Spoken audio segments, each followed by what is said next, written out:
Hi guys, welcome back to my channel. Today I'm going to show you how you can play the theme event of English and Spanish club in eFootball 2024.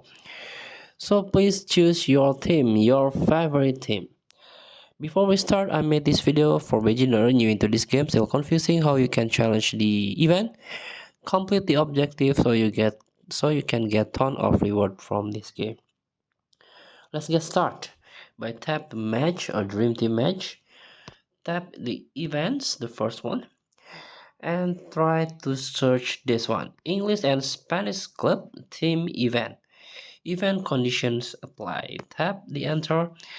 So you can earn football coins, skill training program, and more by playing PvP matches and complete challenge. You can get around training points skill by 2.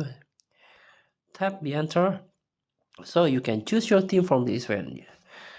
The condition is you only can choose the Spanish team and the English football team or Premier League team. So I'm choosing Manchester United here, for example.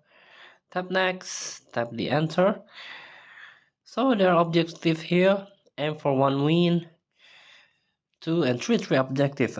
So maximum number of matches is 3. So challenge yourself in this event. Thank you for watching. Don't forget to comment, like, and subscribe. And so click thanks button and below. Enjoy the game.